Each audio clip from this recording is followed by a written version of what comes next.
So, basic structure of embedded C. Embedded C యొక్క basic స్ట్రక్చర్‌లో first step వచ్చేసి including header files. So, header ఫైల్స్‌ని include చేసే step అనేది ఒక ఆప్షనల్ స్టెప్ అనమాట. సో, ఇది మెయిన్‌గా మనకెప్పుడు యూజ్ అవుతుందంటే, మనం ఇన్వాల్వ్ చేసే సెన్సార్‌కి మోర్ ఫంక్షనాలిటీస్ కానీ, మోర్ కాలిక్యులేషన్స్ కానీ ఉంటే, అలాంటి టైంలో ఈ స్టెప్ మనకి చాలా యూజ్ అవుతుంది. So, for example DHT11 sensor. So, DHT11 సెన్సార్‌కి మోర్ కాలిక్యులేషన్స్ ఉండడం వల్ల, ఈ సెన్సార్ మనం ఏ ప్రోగ్రామ్‌నైనా యూజ్ చేసేటప్పుడు, ఈ సెన్సార్ యొక్క హెడర్ ఫైల్‌ని మనం లైబ్రరీ నుంచి ఇంక్లూడ్ చేయాలి ప్రోగ్రామ్‌లో. సో, దీని యొక్క హెడర్ ఫైల్ నేమ్ ఏమని ఉంటుందంటే DHT అని ఉంటుంది. సో, నెక్స్ట్ ఈస్ ఎల్‌సిడి ఇంకో ఎగ్జాంపుల్. సో, ఎల్‌సిడి నేమ్ ఏమని ఉంటుందంటే లిక్విడ్ క్రిస్టల్ _I2C అని ఉంటుంది. సో, నెక్స్ట్ స్టెప్ వచ్చేసి pin declaration. So, pin declaration ఎందుకు వాడతామంటే, మనం ఆర్డినో బోర్డ్స్‌లో చాలా పిన్స్ ఉంటాయి. సో, ఏ పిన్స్ అయితే మనం యూజ్ చేయాలనుకుంటున్నామో, ఆ పిన్స్‌ని నెక్స్ట్ స్టెప్‌లో డిక్లేర్ చేయాలి. సో, ఒక పిన్‌ని డిక్లేర్ చేయాలంటే, దానికి కావాల్సిన సింటాక్స్ వచ్చేసి ఇది. Data type variable name is equals to pin numbers. So, for example ఇంట్ LED is equals to 53. So, ఇంట్ అనేది ఒక డేటా టైప్, LED అనేది ఒక వేరియబుల్ నేమ్ అండ్ 53 వచ్చేసి pin number. So, next step is variable declaration.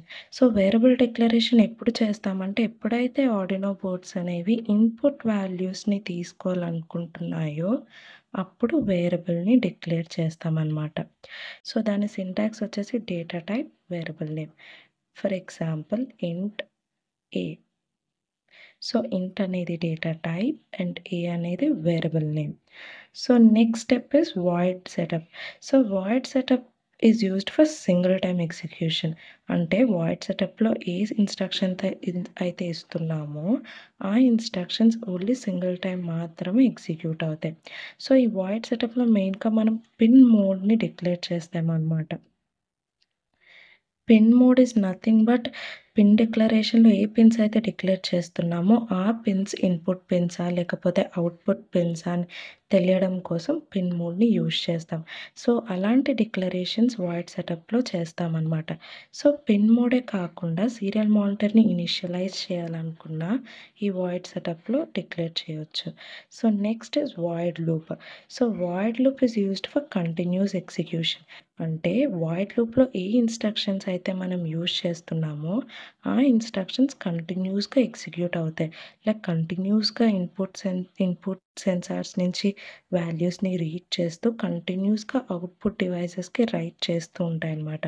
So, void లూప్‌లో ఇదే కాదు, అంటే మనం సీరియల్ మానిటర్‌లో ఏ వాల్యూస్ అయితే డిస్‌ప్లే చేయాలనుకుంటున్నామో, ఆ వాల్యూస్‌ని కూడా వాయిడ్ లూప్‌లో ఇవ్వచ్చు. సో, వాయిడ్ సెటప్‌కి, వాయిడ్ లూప్‌కి ఉన్న బేసిక్ డిఫరెన్స్ ఒకటే. వాయిడ్ సెటప్‌లో కంటిన్యూయస్‌గా స్టేట్మెంట్స్ ఎగ్జిక్యూట్ అవ్వవు. ఓన్లీ సింగిల్ టైమ్ మాత్రమే ఎగ్జిక్యూట్ అవుతాయి. వాయిడ్ లూప్‌లో కంటిన్యూయస్‌గా స్టేట్మెంట్స్ అనేవి ఎగ్జిక్యూట్ అవుతాయి. సో, ఇది overall basic structure of embedded C.